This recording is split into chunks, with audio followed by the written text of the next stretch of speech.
from the City of Presidents, it's the All About QuinZEE podcast. This is your host, John Melly. Join me as we explore the history, hidden gems, and highlight the businesses with great stories that all tell the tale why QuinZEE, Massachusetts is a great place to live. Hey there, it's John. How are you? Thanks for spending time with me today. I do appreciate it. Welcome to this episode of the All About QuinZEE podcast. My guest is Patrick Grimes, and he's read another story from his book, Growing Up QuinZEE. You've heard the expression, laughter is contagious.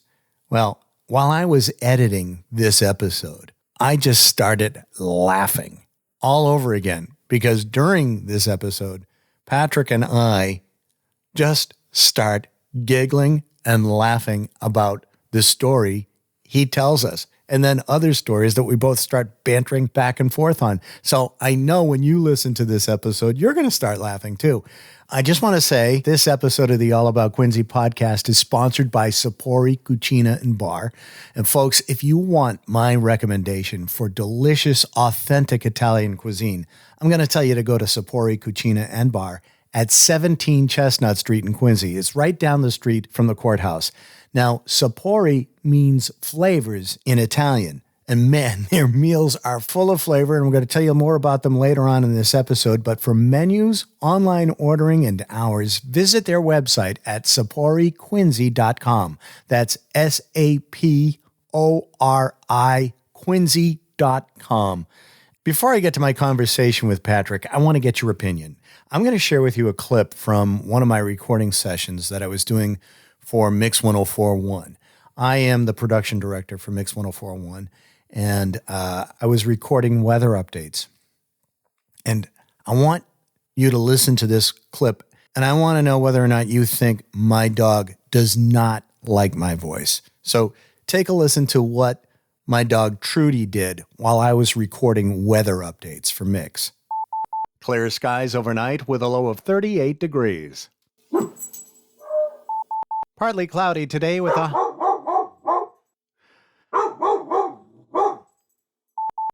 Partly cloudy. Quiet. Come on.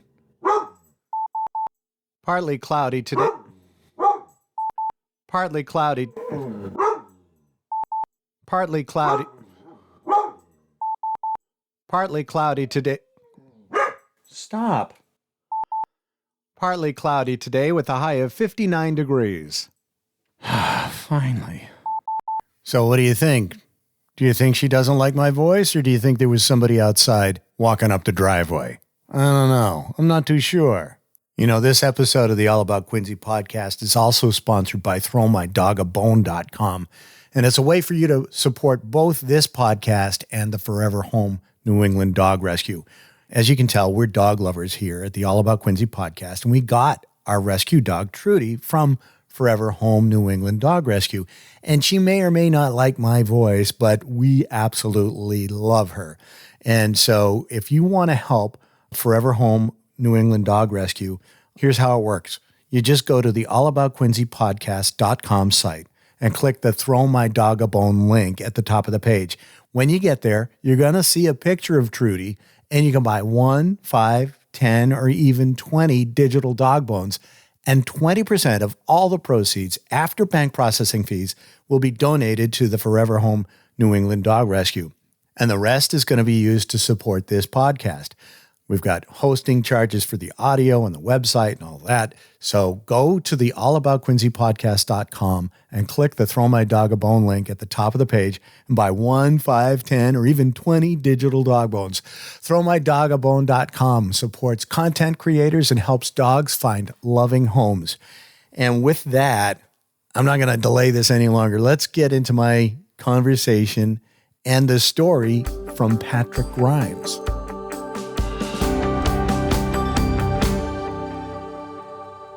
Welcome back. We have as our guest today, Patrick Grimes, returning with another one of his stories from his book, Growing Up QuinZEE.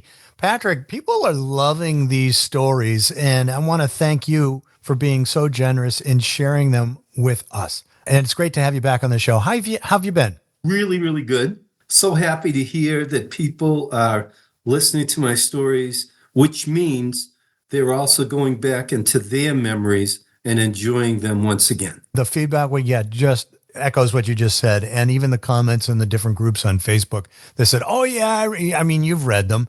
I remember that. Oh, yeah. Do you remember so-and-so? I saw you commenting back and forth.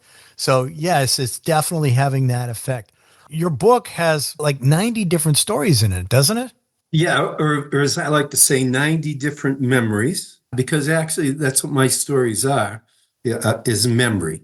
Hopefully the memory will poignant enough that I felt I could write a story, a short story about it.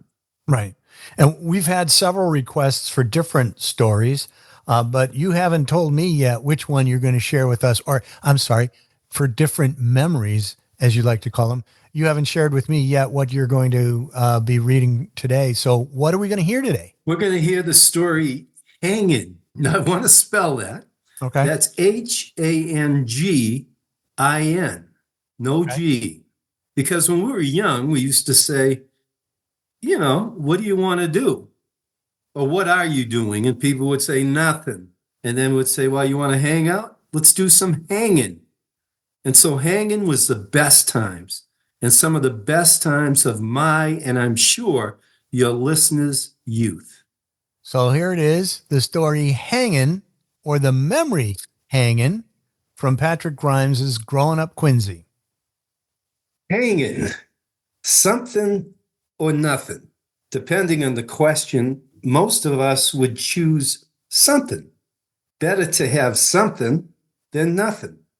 Thinking back to days long since past, today I might choose nothing, or as I once preferred to say, nothing. Hello, what's up? For us QuinZEE kids, that exchange was a familiar one. Either we were making the phone call or a buddy was calling us. The more common reply to that was nothing, which was code for let's do something. Even at a young age, before being granted licenses and cars, doing something in my favorite city was easy and opened up a world of possibilities. In the summertime, parks, beaches, and quarries littered our landscapes. They were our cherished youthful sandboxes, where we frolicked and bruised our knees in our endless pursuit of enjoyment. And when the temperatures dropped, the snow and ice covered the grasses and sands and jagged cliffs of our favorite playground and opened doors to other pursuits. We paired our environment with appropriate footwear. Frozen ponds needed only skates. Warm gyms, only well-worn sneakers, and the slick bottoms of certain boots served as urban skis for the much frowned upon sport of skid hopping. Our searches for free rides on the elusive bumpers of cars, trucks, and buses. Yet the best times weren't filled with bouncing basketballs or a multitude of chaotic sounds. Rather, they were abundant with conversations and laughter, set in special places with unforgettable settings, lingering with friends, doing nothing in particular, just hanging. Hanging was one activity that never needed the fortune of weather. No clock and no place to be, where time momentarily lost its dominant hold on us, and the present was all that mattered. Times and spaces far removed from everything and everybody that ruled the hours in our lives. Our neighborhoods were safe and took care of their own, full of surrogate mums and dads who kept a watchful eye for the shenanigans of all kids and were granted the power to discipline if needed. The homes of neighbors were well known, as were the names of the people who resided in them. Their homes served as ready first aid stations for any child's newly acquired scrapes and bruises, free meals for hungry kids, and welcoming shelters to escape inclement weather. And their doors were always unlocked and quickly opened at the summons of a knock or a ring of a bell, especially for a child. It was a time where trust and freedom were given freely to kids, and only a few rules governed us.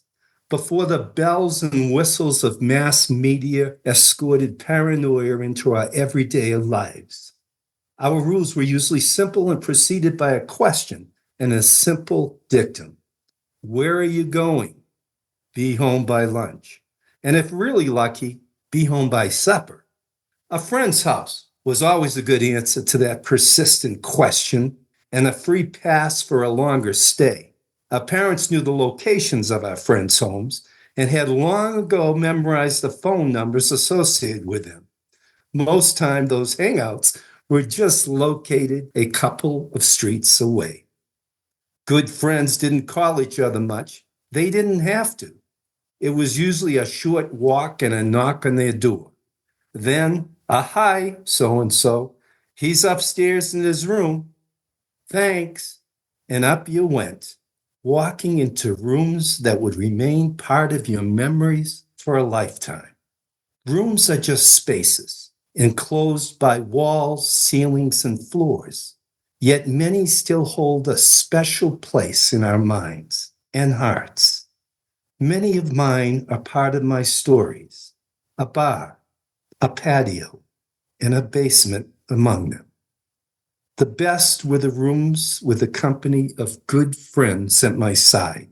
In these special places, what covered our feet wasn't as important as the familiar floor they touched upon and the people within them. And the best times were just hanging and doing nothing together. In these rooms, so much was shared, our secrets, our dreams, and our grandiose plans. In a trusted place with a trustworthy friend, we joked, laughed, and spoke about things we held close, the girls we liked, our hopes, and our fears. An upstairs bedroom in a house on North Payne Street in South QuinZEE became one of them. There were others, but this room and its owner will always hold a special place within me. Jungle's room changed as we aged from children to young adults. Posters of his Boston sports teams and heroes transformed into walls full of steins and beer cans he collected from around the world after serving in the 173rd Airborne Division of the Green Berets in the United States Army. What never changed were the trusted conversations we shared in that room and the friendship that has endured. Our parks became another of our favorite hangouts and meeting places. Every neighborhood seemed to have one, a place to meet up and gather with friends on a summer's day. No pre-planning phone calls were necessary. Everyone knew their friends would be there, patiently waiting for others to join them, to play basketball, kickball, baseball, or just sitting under a shady tree, lingering and talking. Within me, those conversations remain vivid. Playgrounds, always lush and verdant. To those friends, I've granted immortality. On rainy days, when the parks were too sodden to enjoy, we made other plans. Friends would call each other to determine what kid's house was going to host our hanging time. If that day landed on a weekend, and if our parents could spare a couple of dollars, maybe a trip to the Strand Theater and a matinee movie was in order. QuinZEE kids didn't mind a drizzled walk to the square because we knew what awaited: popcorn, cokes, and candy shared with buddies, bantering in hushed tones from the shadow of the back two rows. Nearby quarries became places to gather with other kids to cool off in their icy waters. For me, the excitement of a leap and fall from a rocky ledge never matched the kinship I felt lying on a moist towel among my friends within the shade of those towering, jagged cliffs. Those moments, fraught with laughter, adolescent conversations, while watching the intrepid leap of those more brazen, remain unforgettable. Beaches were easy to find, and whether in Squantum, Wollaston, Marymount, Germantown, or the Point, many were within walking distance. They were great spots to meet and be with friends, especially when the sun slowly disappeared below the skyline, a time which seemed to summon QuinZEE youth to its shores and barrier walls. Here, within the seclusion of a summer night, the sway of cooling breezes and the echoes of gently breaking waves, friends gathered, dawdled, and enjoyed the kinship of youth and each other, just hanging. Then there were the places we claimed as our own, the ones we hoped and thought none other knew about, except those we chose to share them with. They were our secret hanging places. Faxon Park was a short walk from my South QuinZEE neighborhood. There were ball fields, picnic areas, a small pond, and lots of trees. Where there are lots of trees, kids are sure to find a remote place to build a hidden fort. My friends and I gathered old branches and fallen limbs and built a secret hideout. It became a place to exchange our secrets, to slurp on warm cokes, a place to experiment with our first cigarettes, a place to tell scary stories away from the everywhere and everybody, a place to lay claim to, and for a youthful interval, a place to call ours. Our meeting places expanded when we were presented with keys to cars. Soon we met friends in places further away from our familiar neighborhoods, and the old gathering spots became our childhood relics. We drove to mingle together in our city's favorite fast food hangouts, munching on cheeseburgers and imbibing cokes. Eventually, kids grow older, start careers, marry, and have children of their own. We hang out less, and soon our time is filled with other obligations, and we no longer linger together in those cherished places. Now it's a younger generation's turn, and that's the way it should be. I wish them times of doing nothing in special places, perhaps in a cherished room, under the shade of a playground tree, or within the shadows of the back row of a theater. If lucky, sitting atop a seawall, or lolling below towering cliffs surrounding a pool of cool water. Perchance enjoying the fellowship of a sandy beach or the seclusion of a woodsy hideaway. Wherever their childhood and adolescent resorts are found, my hope is that they enjoy the company of good friends at their side, just hanging. Hanging was the best. That's a great story. I don't know if you could see me. We're for our audience. We're doing a Zoom call for our recording session. Patrick has his camera off, but I'm sitting here, and I don't know if he could see me, but I'm sitting here smiling and nodding. I'm like, yeah, I used to do all that stuff. I mean, secret hideaways in the trees and all that. Oh man, yeah, I get it. You know, I thought of you yesterday, Patrick, because I was down in the Bradford Street playground.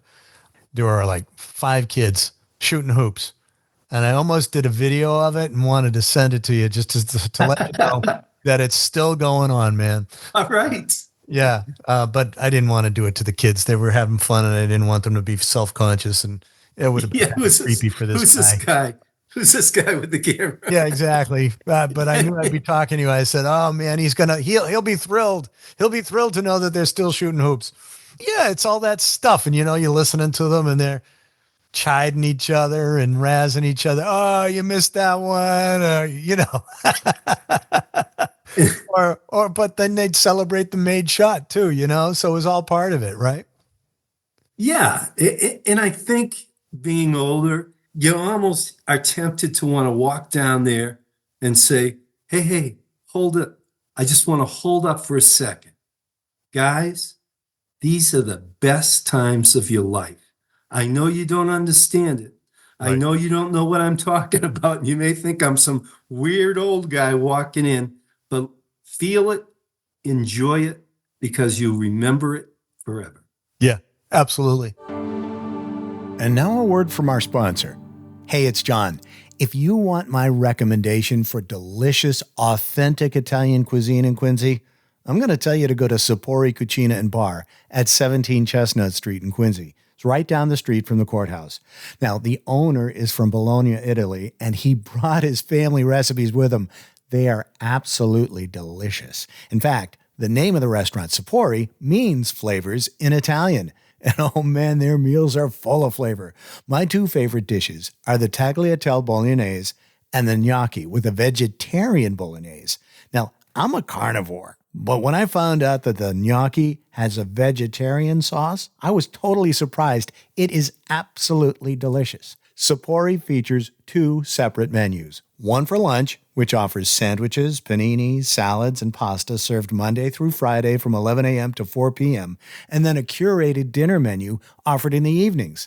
They have a full bar serving Italian wines, grappas, crafted gelato martinis, and more.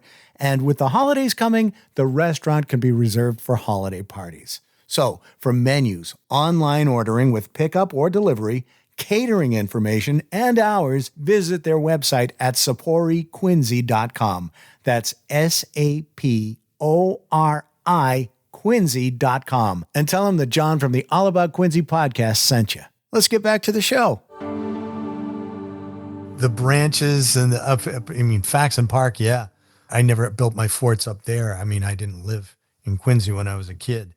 But when I was a kid, my parents had a yard that had a bunch of pine trees out in the way back of the yard, and that's where you'd find me, building forts and tree houses and hanging out with these other kids, all putting it together. And hey, what if we put this branch over this way and all that kind of stuff? And then I can remember I had some buddies from elementary school come over, and I had built a little clubhouse behind my parents' garage, and then I built a safe in the ground. We dug a hole and we lined it with wood, and everybody was coming over and putting quarters in. And then we'd all take the change, pool it all together. And like you said, go down to the local corner drugstore and buy, like a soda and then a pack of Bazooka gum.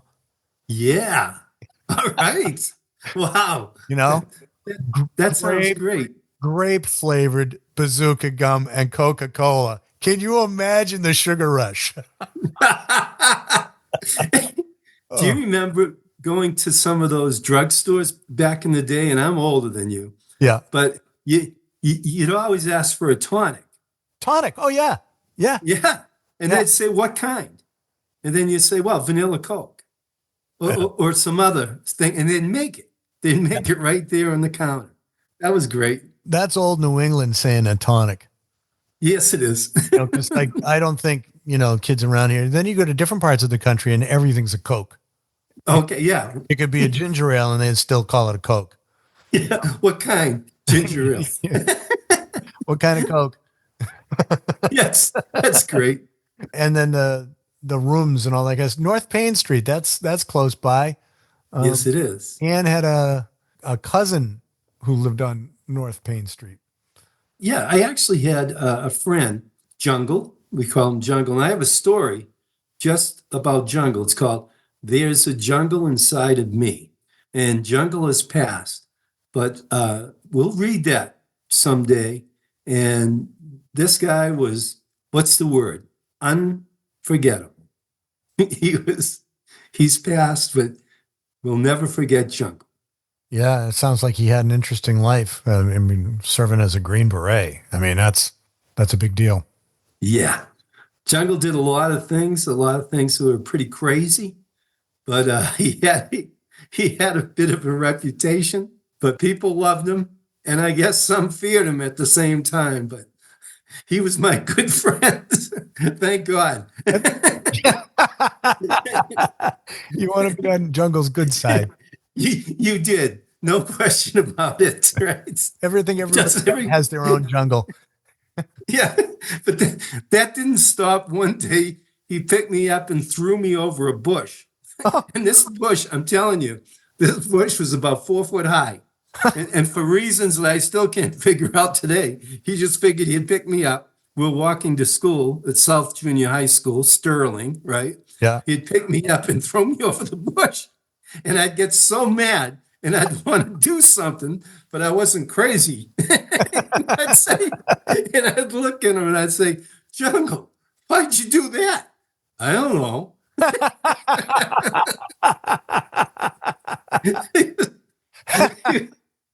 I love the guy. I wanted to see if I could. And that was probably the answer. Yeah, probably. or I felt like it. Why? I got that out of my system. Now we're good. Now we're good. Oh my God, these are fun. Someday we'll read the Jungle story. You'll love it. Patrick, it's good just hanging with you here on the Zoom call. Yes, absolutely. I love it. I feel like I'm back, and you're not far from one of my hanging places, which was Bradford Street Playground. No. And if you look down there, you can still see that tree kind of just off, just kitty corner a little bit from the courts. And that's where we used to hang. I think it's still there, if I remember. Yeah. Yep. Yeah. Probably bigger, but it's still there. Yeah, part of it blew down in a storm a couple of years ago, but the rest, Did it? yeah, most of it's still there. That's good. Not going anywhere anytime soon, I don't think. That's great. Yeah. And I hope when people listen to this story, again, my times are their times. They have so many, I'm sure, so many of the same memories. And I hope it brings it back in full color to them. Well, it did for me. I mean, it's a good time. I mean, I'm in my late 50s. You're in your 70s. Oh, I think you just had a birthday too. I did. Happy birthday. Yeah. Well, thanks for reminding me. Yeah, I'm sorry. It's okay. We've always got one coming up, right? I hope so. Amen. Until one day we don't. Exactly. Yes. Yeah. Anyway, is there anything else you wanted to share about the story? No, I don't think so. Hopefully, what I wanted to convey is the simplest things were our greatest memories. We tend to think, oh, it was this moment when this person did this, and it's this big epic type of example. Many times it's just these very subtle moments that we never forget. Well, I mean, look at how long the two of us just sat here laughing over like forts and cherry cokes and bazooka gum and jungle tossing you over a bush. I mean, another moment I'll never forget. oh, yeah. I mean, so I can still see Ted, my friend Ted, coming up in behind my parents' garage where the clubhouse was. And I had dug out this little area that was the safe, and I can still see him leaning over and dropping his like 50 or 35 cents in or whatever it was into the thing. And it was like everybody was participating. It was all part of the thing. It was fun. Yeah. What treasured memory, huh? Yeah. Could still see him doing it. Still see it. And that meant so much because what you were keeping in that safe were unforgettable memories. Yeah, it was. I mean, if we collected $1 in it, it wasn't the money. It was the idea, Yes. Yeah. That was your money. Well, it was everybody's money because we're all putting the money in. Right. You're being you and your friends. Oh, the crew. Yeah. Yep. The crew's money. Right. That's great. I love that. I really do. The safe. Yeah. The safe. There's a story. Yeah. It really is. Fun stuff there and very poignant stuff, but all good stuff. This was a fun memory, Patrick. I want to thank you. Yeah. And I think QuinZEE, how lucky were we to live in QuinZEE back when I grew up? There were so many places to hang, so many memories, so many things to do. And none of it, zero, was social media. None of it was looking at our phones. Right? Give us a ball and we'd be good for hours, right? Didn't matter what kind. Yeah, and even, I mean, I'm kind of tapping into the latter part of your story, but just the description you used of everybody being able to go into the neighborhood and get a meal, or if you were doing something, somebody would knock on the window and tell you to knock it off, and you didn't run home to your parents and say, so and so's mom yelled at me. You're just like, oh crap, I'm in trouble. Yeah. But, they also knew kids were kids and they were going to do stuff, but it was fun stuff for the most part. It was back in a time when we all were family. Our neighborhoods were family. We knew everybody. Yeah. We knew who lived in the house. They knew us. Yeah. If we Yeah. did something bad, by the time we got home, the parents already knew about it. Exactly. In which case was my dad. And it was usually after a hard day of work at the shipyard. So that was never a good thing. You No. know? Yeah, that was the last he needed was you. Thanks for that. Wait till I get a hold of Yeah. It was that, no, that's great. and as opposed to how dare you call me about my kid. Yeah, right. Right. Thanks for letting me know. There was a thanks for letting me know. You're right. Yeah. I'll talk to him when he gets home. All right, man. Well, listen, I want to thank you again for coming on the show and sharing your memory / story with us. Hangin'. Yeah. And if people, anybody who's read the book, Growing Up QuinZEE, and is there a favorite story you have? If there is, please let us know. Yeah. Let us know and we will put it on the list. This list is getting long, Patrick. Yes. All the memories are long. That's good, right? That's great. Hey, listen. Yes. Thanks for hanging. Hey, thanks for listening.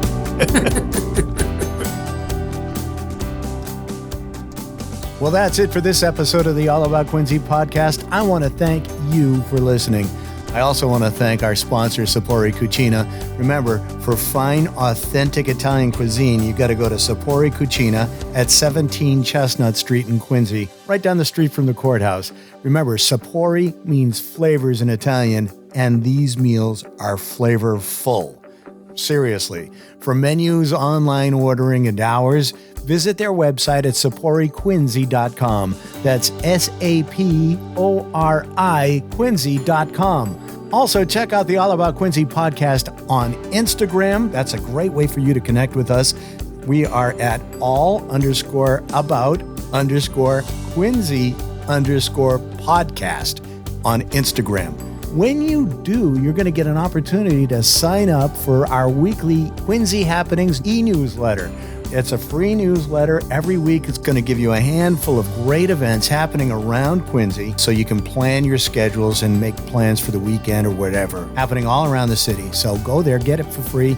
Just click the link at All About QuinZEE Podcast on Instagram, or you can sign up at allaboutquinzeepodcast.com. And remember, if you've got a great event coming up or you have a great guest that you think should be on the show, we want to know. Reach out to us at allaboutquinzeepodcast.com or send me a message through Instagram at allaboutquinzeepodcast on Instagram. Until next time, thanks for listening.